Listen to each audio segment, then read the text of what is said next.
Hi, and welcome to an episode of the Jet Rails podcast. I'm Robert Rand, your host, and today we're going to be talking about how online merchants get liquidity in times of turmoil. I'm joined by Alex from the PayAbility team, and we're going to be really, talking about cash flows and how merchants can continue to operate successfully when their revenue streams are not necessarily normal.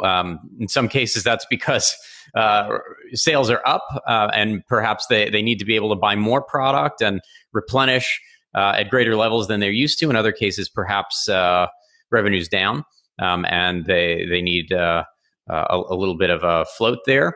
And, various other cases in between. So with no further ado, Alex, would you do us the honor of introducing yourself?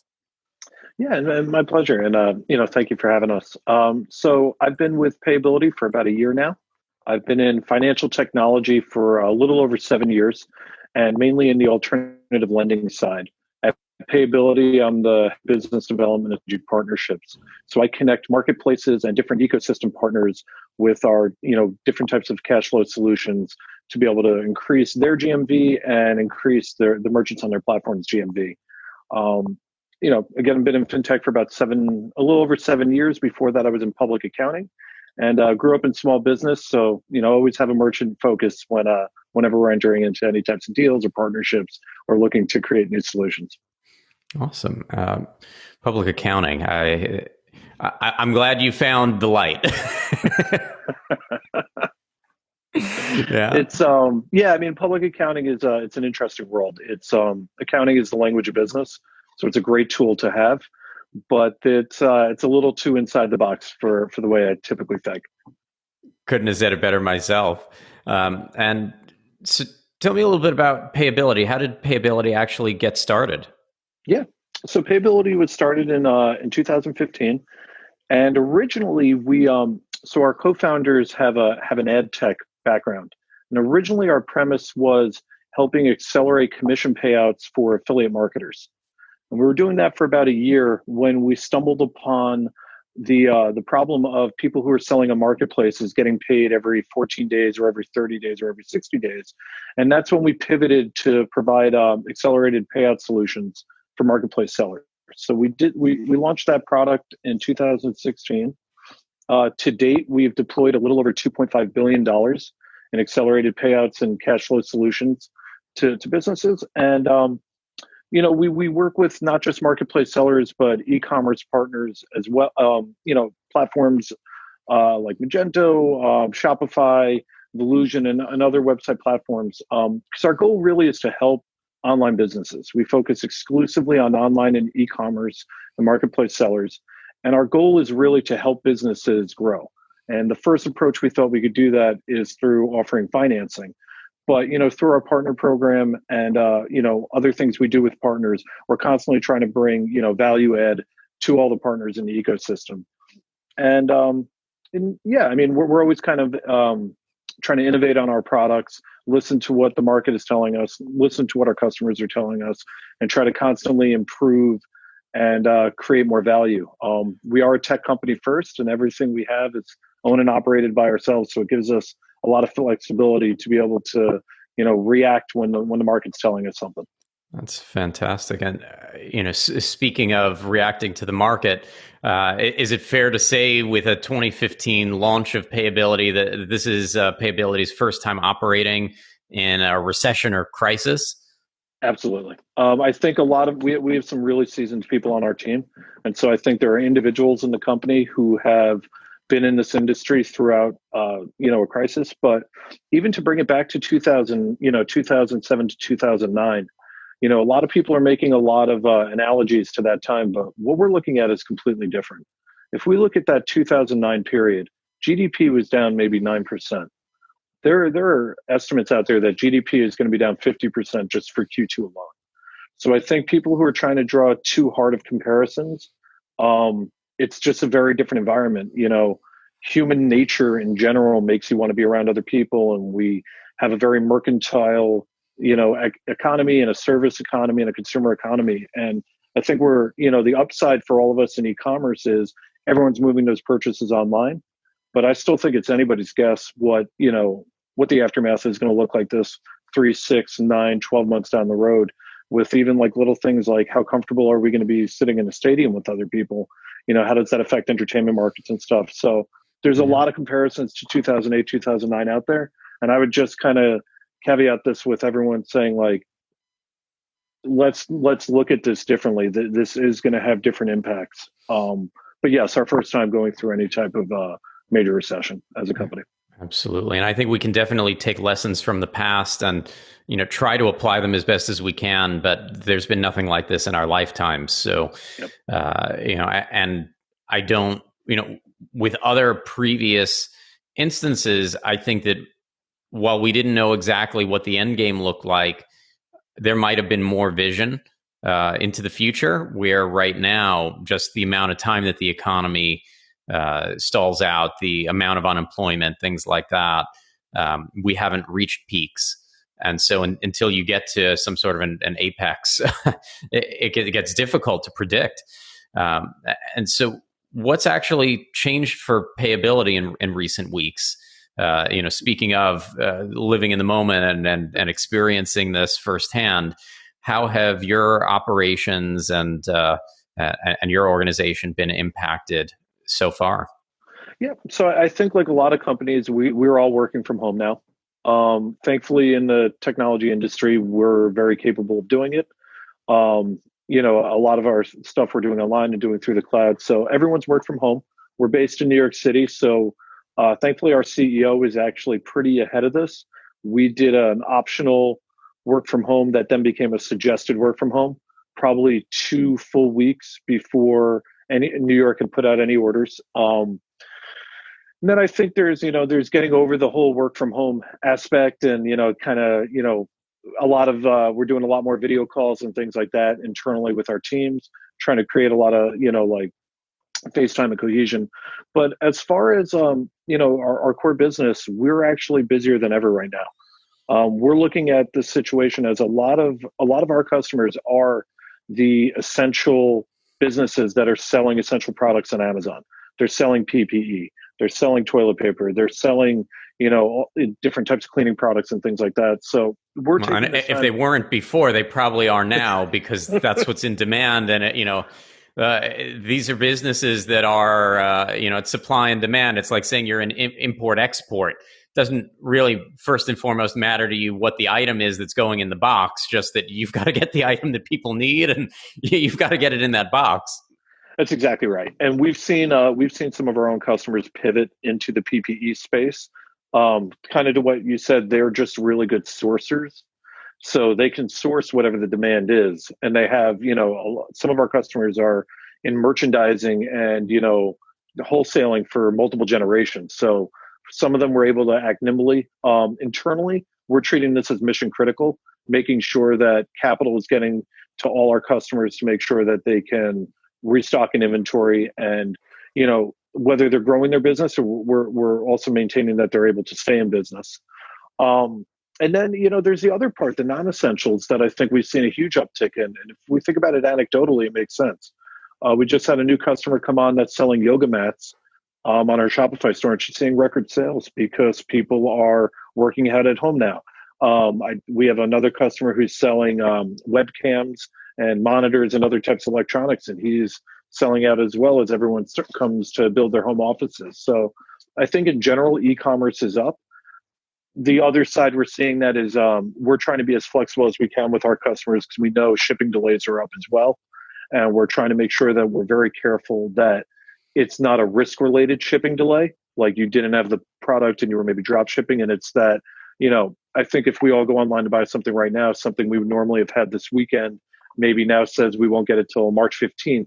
And so there's that organic cancellation of I needed this product this weekend. I can't get it for 3 weeks, so I'm canceling it. And that's different than a risk-related cancellation of I'm making fake orders or something similar. So we've spent a lot of time fixing and retooling our risk to make sure that our risk models, our machine learning, our algorithms are all kind of updated with the times of, it's not business as usual like it was 6 months ago, and making sure that our risk models understand that, something might look like this and then spike And what is the spike? Is it, normal to the current time we're in now?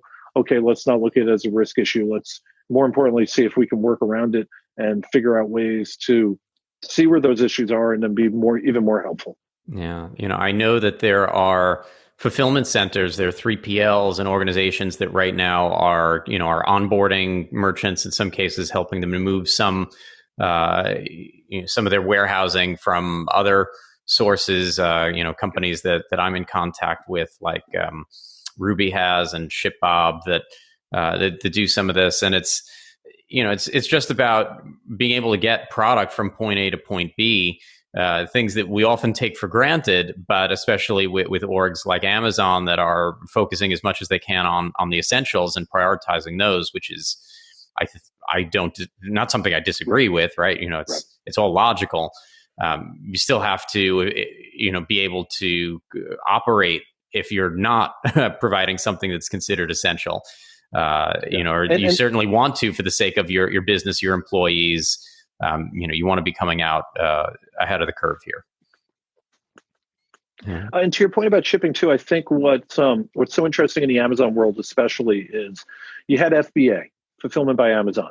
It's probably one of the greatest programs Amazon did, and it, I don't have the exact statistics, so I wouldn't want to just make one up. But so many of our customers are on FBA, and we even can lower our risk when it's on FBA because we know it's going to get delivered. We know it's in the systems. And so many customers are now moving to FBM, fulfilled by merchant, and are self-fulfilling, to your point. And it's a great time to be in one of these shipping and third-party fulfillment centers and logistic companies because you're probably seeing a new group of customers you've never seen before. But there is probably going to be a lot of hand-holding that goes with that too, because people, some customers used a FBA prep center, and they were prepping it for FBA and then sending it to FBA. And once they were sending it there, it was kind of out of their hands and they were focusing on other parts of their business. So I think there's probably going to be a little back and forth as people learn how to self-fulfill more. But with that could create tremendous opportunities too, and maybe even some cost savings. Yeah.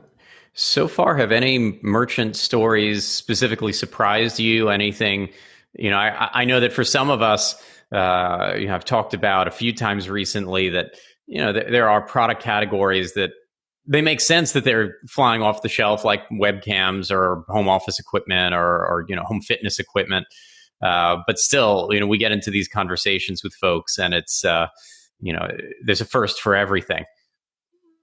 Yeah. So I think one of the ones, and it was actually, I forget the article, but someone had just posted e-commerce categories. And we've been seeing it internally as well. The Breadmaker category has been very interesting. It's higher than PPE right now, which is, if I had to speculate, I would imagine people raced first to get, different types of health and PPE equipment and everything.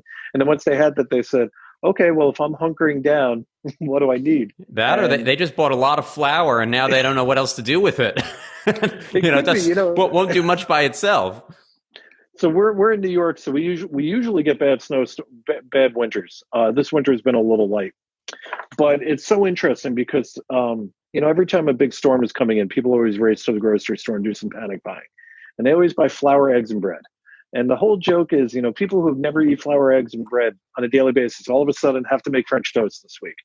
And I wonder if there's that same mentality of I have to have bread. What if I can't buy bread? Because the bread makers, the growth is insane. It's the hockey stick that any VC would be looking for, essentially. Yeah, we I think we're all seeing some of the same look. When all the fresh meat was out at all the supermarkets, I'm in South Florida. Something perishable like that, and how much are you planning to eat of that this week? Definitely about panic buying. That's not to say that any of us can accurately predict what's going to happen in our supply chains. I was just, reading about Smithfield and, some of these folks in the meat supply chain having issues. And so, you don't know exactly, but, we have in America, thank goodness, a really robust food supply chain. And it is used to producing more than enough food for us, and still seems to be. So, Not necessarily enough to keep up with everyone's hoarding habits, but No, for sure. And I think once we get past the panic buying phase, and like people realize that they'll still be able to buy things online, I think at least on the shopping side, things will get a little bit more normal. yeah, It's like in New York, like our local restaurants are still delivering. So, for a lot of people, they panic bought really, excessively in the first 2 weeks. And now they're realizing my bagel shop still delivers, my pizza place still delivers. And it's like you can see it just anecdotally, in the stores locally that it's calming down a little. yeah. I've also seen delivery times for individual items I've bought increase. I'm sorry, decrease. Like they're actually getting to us a little They're getting faster better. now. Yeah. Yeah, I've it's getting seen some better. of the same. Well, people rush to market to grab what they could in terms of educational supplies because kids are home in different ways. Pet and animal supplies. Hey, if you're home and you have a horse, I certainly don't, but this is probably a pretty good time to spend some time on that equestrian hobby or activity of yours. That there's a lot of things that I think would surprise some. Obviously, home decoration, your home. Yep. If you still have the income for it, and especially if you're trying to set up home office or do other things of that nature, that these things are just up. So definite winners. Are Definitely, and you? definitely some in the hobby space too. We've seen now that you make me think of it, we've seen some really specialty like games and like like old like kitschy like things from like our childhood, like Garbage Pail Kids and things like that. We've seen sellers who have like websites for that, and some of them are brand new. They had the hobby store and they've now taken it online, and others were they were already online but didn't have as much traffic. You're seeing a ton of that. I don't know if it's boredom shopping, or it's just now's the time someone actually has the time to like look through a website and find these things. But we're seeing some of that like niche hobby and game market actually going up as well. That's really interesting. It's hard to say exactly why. That's an interesting psychological question for sure. And are you so you're in touch with all these different merchants? What are you seeing in terms of their liquidity? Obviously, as we're talking about, some are up in revenue, some are down in revenue. What are some of the challenges that they're facing beyond the obvious overarching challenges of general liquidity and folks going for SBA loans that they hope to turn into grants and things like that? Yeah. So I think the information put out by the government on the SBA programs has been a little confusing for people. I've heard very smart people say you have to have more than 500 employees when the program is designed to have less than 500 employees. I think that, if we break it down, if we look at like, there's the two main programs. There's the payroll protection program and the EIDL, the economic injury disaster loan. If we look at the EIDL, that program has existed. That's usually the program when there's a tornado or a hurricane or something similar.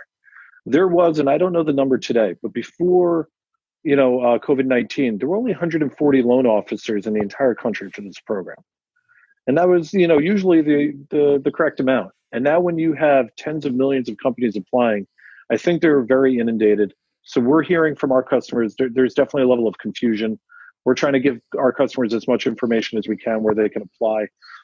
In general, on the payroll protection plan, I think what people need to kind of recognize is the different lenders out there that are kind of deploying the capital on behalf of the SBA. It makes sense for them naturally to focus on their own customers first and their biggest customers first. And I think that's where people have seen some frustration. Yes. Citibank is going to want to give money to a Citibank customer. And then if they choose two Citibank customers to give it to, they're going to want to do the one with more employees and more economic impact. Yeah. And so I think, I'm sorry. I mean, for these banks, I think on the flip side, the more that I read about it, the more that I learn about it, it's taking a huge amount of their availability, in some cases, working through the nights to be able to keep up with the demand as is of their existing customers, of what's going on there. So there's definite frustration. And, the banks will take on an amount of risk if this doesn't turn into a grant and it is a loan. And there's only 1% at stake. That's not really, what they're looking for in many cases. So they're going to have that on their books. They might have to sell that to secondary markets or get stuck with some of it. What happens if people default on that? Not fun. not exactly where they wanted to be. This wasn't necessarily the bank's choice. Right. And they have to still go through, a lot of the usual regulatory hoops. So making sure that you're not a terrorist or doing business with terrorists or other things. So if there's 10 things that they need to check off on that regulatory list, well, if they already have a line of credit with you, they've probably been through 6 out of 10 of those. If you're new to them, even if you've had a bank book with them, if you've had a checking account with them, if you haven't had a line of credit, chances are there's a lot of paperwork for them. It's a bigger process.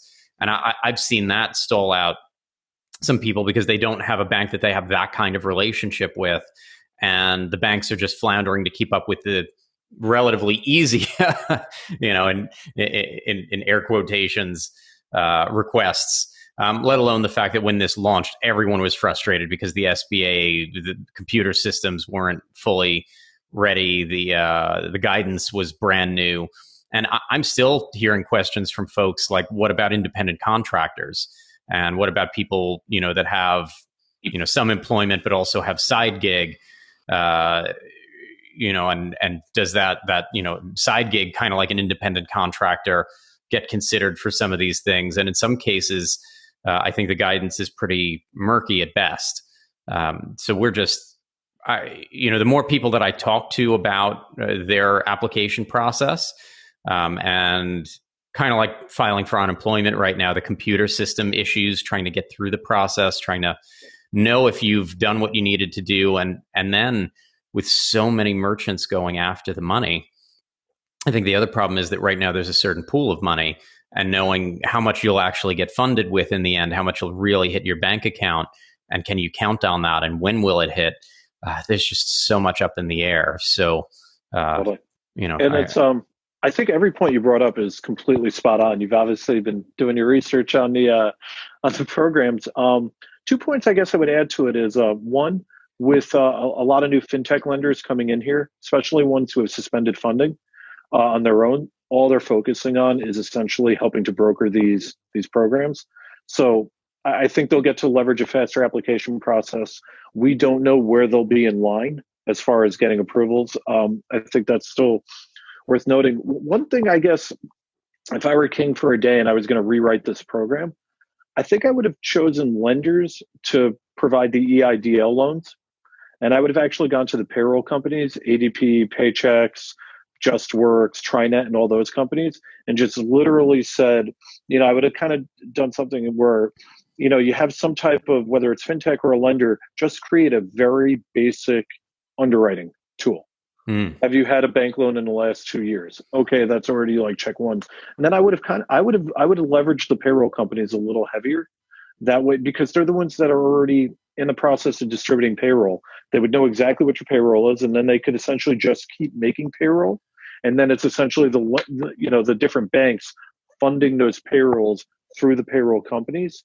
And I think that could have created a better process, but everything was kind of up in the air and everyone was they needed to move fast. I'm not here to say that I had a better, in the moment that I was, that they didn't listen to my idea or something like that. Just the opposite. I'm glad that they were able to move with something quickly. I know that there are little banks that this is not pleasant for, if you're Wells Fargo or Citi or one of these, B of A, one of these big boys, not necessarily what you wanted to be doing, but also something that you had the liquidity for, you were in a position to deal with. I think there are some lenders right now in the mortgage market, for instance, that that are sitting on on a lot of loans that are going to have a hard enough time. So ups and downs. As much as kind of like the airlines. We all looked at like CEOs got record pay and bonuses, and right. There were stock buybacks, and they paid dividends, and they did all sorts of things. Well, that's where the money went. And if the government's going to bail them out, we'd like to see the taxpayers paid back with some dividends too. In the case of the banks, they might be okay today, but how much shock can they handle long term? That's exactly right. Exactly right. And I think everyone kind of forgets the point you just said is the long term. They think, well, why can't they just deploy money now? And there's between fractional banking and different debt covenants and everything. I think if they could, they would. And there's a question of, like, to your point here, they're still sitting on assets that might not even be that, are already kind of illiquid by definition, that might be toxic 6-9 months from now, depending on how everything shakes out. Absolutely. And, yeah. So I know we've gone down, well, one of my famous rabbit holes. I'm seeing that, let me try to pull it back a little bit, to specifically to what's happening in the e-commerce and online sales channels, in terms of liquidity. So I know we've talked a little bit about how, some merchants have different needs right now than they typically would. That they certainly have liquidity needs. What is PayAbility doing in that space, to help merchants, to ease their burdens or assist them, and what does that process look like? Yeah, so our core product, and it was our flagship product really, is what we call instant access, and that is essentially us, for those who are selling on marketplaces that pay on terms. So we'll use Amazon as an example. Amazon pays every 14 days. What we do is we turn that from getting paid every 14 days to getting paid every day. So what we're so in normal environments, usually that's used to restock your inventory and scale your business up. Right now, that's creating the critical cash flow to even stay in business, because a lot of times in our biggest sellers, a lot of them would have a line of credit with a major bank, or they'd have an SBA loan, or they'd have other financing products, and they were using us to essentially scale their business faster. Reinvest in the business, keep scaling it. They were using a line of credit over here to pay for payroll and things like that, but they were basically taking the marketplace sales and reinvesting them every day instead of every 14 days to essentially scale their business up. What we're doing to try to help them is, where possible, we're trying to increase those advance rates. So typically we advance 80% of today's sales and we pay it out tomorrow. And then in 14 days, when Amazon releases the full amount, we give you that remaining 20% minus a small fee. And we'd hold that 20% for things like chargebacks and returns. That way, if we paid you 100% and you had a bunch of chargebacks and returns, you would technically owe us money. We didn't want to create that type of situation, so we hold a reserve, which is pretty typical in a factoring type situation. What we're doing right now is we're trying to increase those funding amounts and shorten that reserve every percentage we can.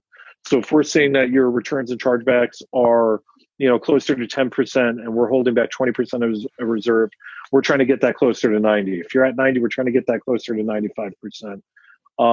We're also, for some clients, we're automating when we pay them out. So typically you would log in and you would have your available balance and you could request funds. We're trying to automate that process on our seller card.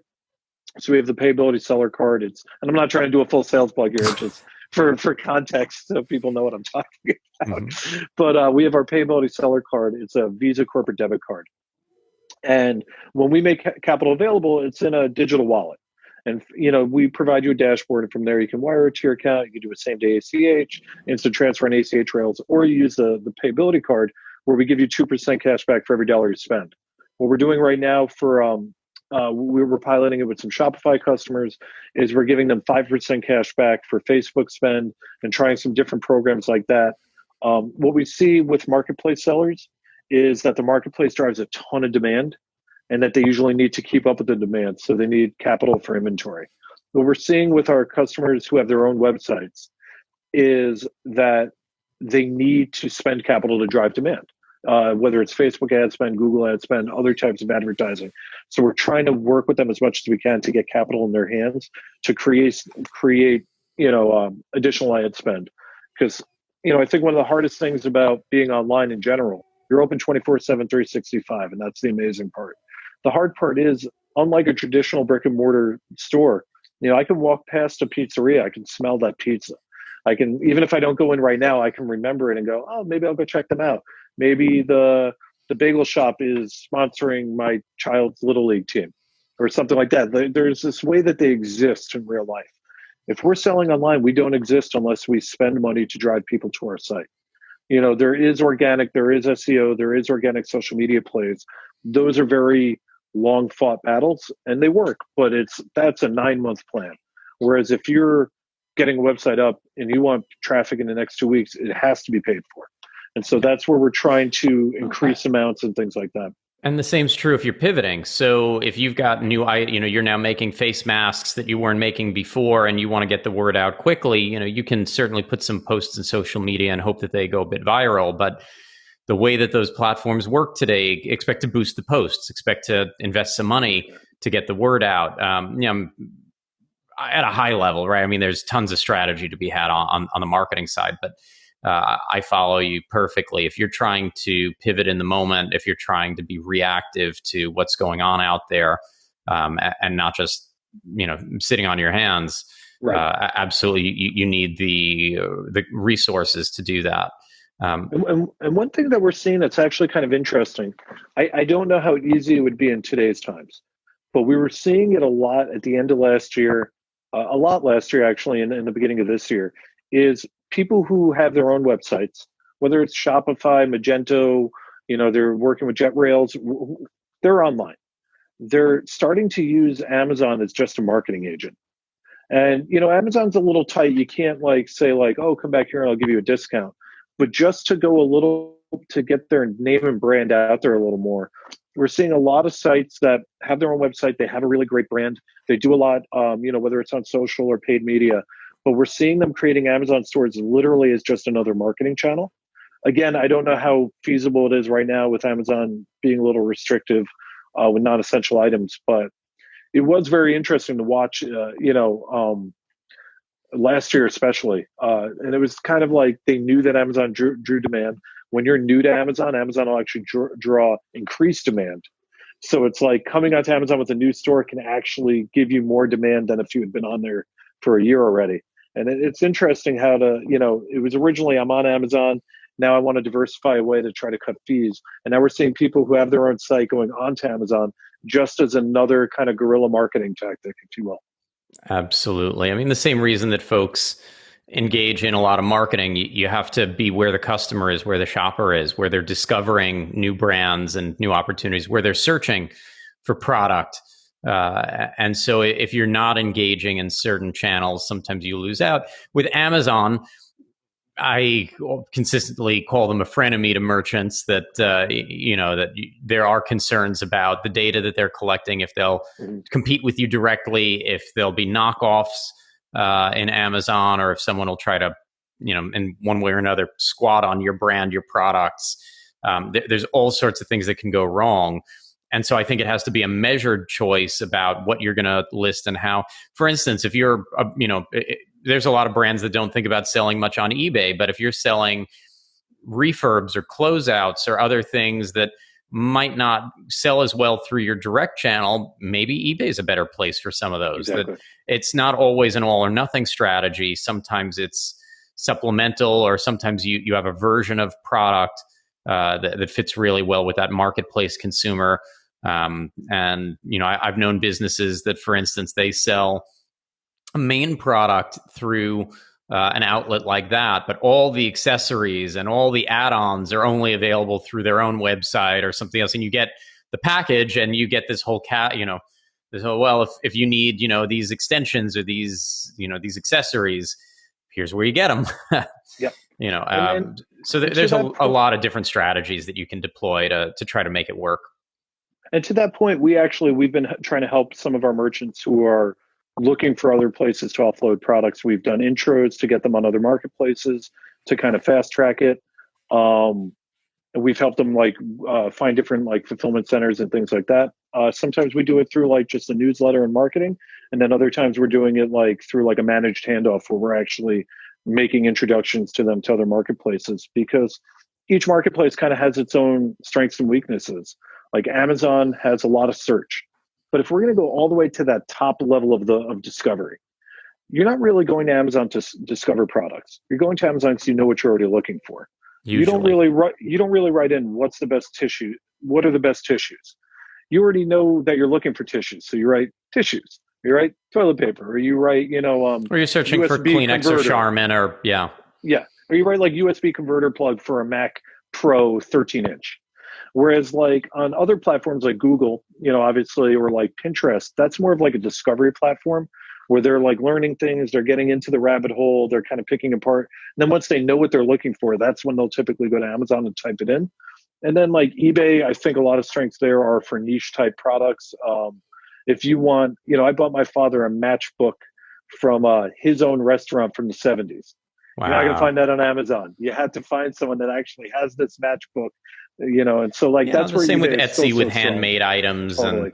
and more niche also, which does quite well. I think, for Amazon, some of it is being prepared to invest into some of the advertising spend that you can spend within Amazon to sponsor products or otherwise get in front of an audience that's looking for something similar or a competitor's item, in order to get that chance to get in front of the shopper and let them see what you've got. The challenge is often bloat, that they're not, as I've consistently said on the podcast, they're not your customers. They're Amazon's customers. Right. And so when something comes along a little cheaper or, there's some other happenstance, you start to lose some of that market share. It's not necessarily something that, and I mean, not to say that you can count on much these days, right? The world can turn upside down quickly as we're seeing, but I think less so when you're not the master of your own destiny. At JetRails, we work with a lot of Magento websites and a lot of open source websites. And I think that, merchants by and large enjoy not having a tech company that controls what they can integrate with and not having a tech company that owns all their data and sees all their data, but rather having more of their own manifest destiny and having some protection in that. We know in their parts of the world where SaaS isn't doing as well and marketplaces aren't doing as well as a result. Obviously, in the United States, there's a big mix. And for more established businesses, medium and large businesses, they will typically look at open source as a first choice if they can, whenever it'll make sense, for a lot of these reasons. But, I'm going to turn it back to PayAbility again, because I do want to know more about what you're experiencing. Is there an uptick in specific demand? Are you seeing more requests? Are you onboarding more customers as a result of more requests? What's the lay of the land? Yeah, so I would say we're definitely seeing more requests. When I looked briefly and I did just some back of the napkin math, it looked like originations were, like new applications were up maybe 250, 300%. Oh, is that all? Time last year. There's a tremendous number, and those aren't even final numbers, so it could be even much higher. We're seeing a lot. What's interesting is we're seeing customers that have been on our newsletter for years, and some of the top 10 biggest Amazon sellers in the world been following us for years. All of a sudden now are putting in applications and asking to talk with us. And I think when you're talking about sellers that are doing, $5 million a month, I think those were all sellers that have large businesses. They had traditional financing sources. And as their lines of credit are getting dwindled down, capital is becoming harder to get. For our access product especially, we're basically giving them a line of credit on their own capital. So we're just giving them their own capital faster. On the advanced product, which is a lump sum of capital similar to a working capital loan, we're seeing a lot of demand in that too. I think overall we're just seeing a tremendous amount of demand. And are you able to meet a lot of that demand? Are you able to approve the majority or an average amount of users? I'd say for those who are qualified, we're approving the vast majority. I'd say where I would cut the caveat is there are a lot of people who have just within the last month decided to get online. And we do have minimum criteria. Like in the case of someone selling in a marketplace, we have to see at least 3 months time in business. For those with their own website who are looking for in advance, there we need to see 9 months time in business. So I think a lot of the DQs on our side are coming from someone saying, I'm just jumping on, I need capital, and they're looking for a loan to essentially start their business. And that's not really how we're built. Yeah. In those situations, we try to point them in the best direction. But for the most part, we are approving people. We're making record new originations, trying to sign up everyone we can. We're even probably stretching our credit box more than we normally would in these times, knowing that, we're trying to get everyone on, we're trying to be as hopeful as we can. That's fantastic. And how long is it taking on average to get through that process? If someone, from the time they finish putting in their application with you, how long until they've got an answer, and how long until they've got some kind of an advance or some sort of financing in their hands? So typically the onboarding, the application itself takes about 10 to 15 minutes. And then we approve you. We might be a little delayed now more on a Monday because we had a ton of applications coming over a weekend. But typically it's 24-hour approvals. And then once you're signed up, we're providing capital. On the advanced side, which is like the lump sum of capital, it's taking a little longer. We have had to add a couple other risk steps in. For the biggest advances, over $100,000, we are asking for, in some instances, to pay your vendor directly, which is something we normally only did in the most risky cases. That way we know that what the capital is being used for. But typically it's 24-hour approvals. I would say on the capital advance side, maybe it's a little closer to 72 hours before the capital is actually in your hands. And that's just, because the amount of the amount of new applications we're getting in the door. But we've been hiring right now. We're one of the few companies that are hiring right now, but we've actually brought on a couple new colleagues and team members on to literally handle the large influx. That's awesome. And are you primarily hiring in New York with the expectation that eventually you'll get some in-person time with some of these folks, or are you taking on anyone remotely? So technically everyone's remotely, but we are, the plan is to hire in New York. So once we're back in the office, they're in the office with us. I'm actually hiring on my team right now too, and I've struggled with, do I want to just wait till we're all back in the office? Do I want to hire now? And now it's so up in the air that we've all just moved forward to hiring virtually, which is its own whole experience. Yeah, still great to hear though that always love hearing people hiring right now. Warm fuzzies. Yeah. And look, definitely. There are certain unique things about a conversation like this. I mean, I don't often talk to folks whose the product that they work with is money. If you ever do have free samples or anything like that, you can definitely let me know. And on that lighter note, I really do appreciate all the time that you've given us today. A lot of great insights. Any final thoughts before we wrap it up? So one thought I did have is when we were talking just a couple minutes ago about different types of businesses and different strategies. I think one thing to remember is how people define e-commerce is very, very different depending on who you talk to. It could be a marketplace seller. It could be a site that is designed literally just to be an online retail store. It could be a SaaS business. It could be someone with their own coaching, like someone who has online coaching or just business coaching and things like that, but they're taking their orders in through online.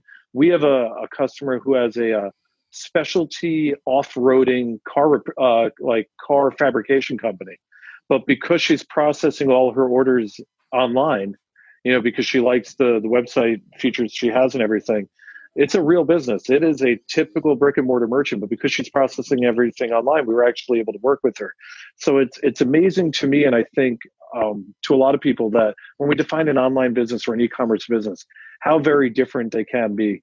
And I always just find it interesting as I talk to more and more partners and companies how they define e-commerce. And I typically use the word merchant a ton, but others use supplier. There's merchant. There's sure, SaaS and everything. Sure, depending on whether you're dealing with brands, manufacturers, distributors, retailers, depending on whether you're dealing with an online first business or an omni-channel business that's dealing with unified commerce or multi-channel commerce. It is tough to get some of the wording right. You're trying to fit a lot of businesses and individuals under one roof. So that's definitely a good point, how we're looking at these times. And in some cases, what's available, what programs are available to businesses based upon where they're selling and where they're interacting with the world and how they're operating. So With that, I do want to again, thank you for joining, and to our listeners, as always, thank you. I have been throwing out a public service announcement on recent episodes, so I will have in the notes to the show, the description, some links for programs like Offline to On for merchants that are currently in a situation where they don't have their own e-commerce website and they're trying to get across that finish line. TomPachalski.com, one of my teammates here at JetRails, who has been bringing together some great resources in the e-commerce community for those that are facing challenges, whether it's getting their shipping set up for curbside pickup, or whether it's that they're having issues of more demand or less demand, whatever the case may be, that we want to make sure that you get routed to experts that can help. And above and beyond, as always, stay safe, stay healthy, and happy selling.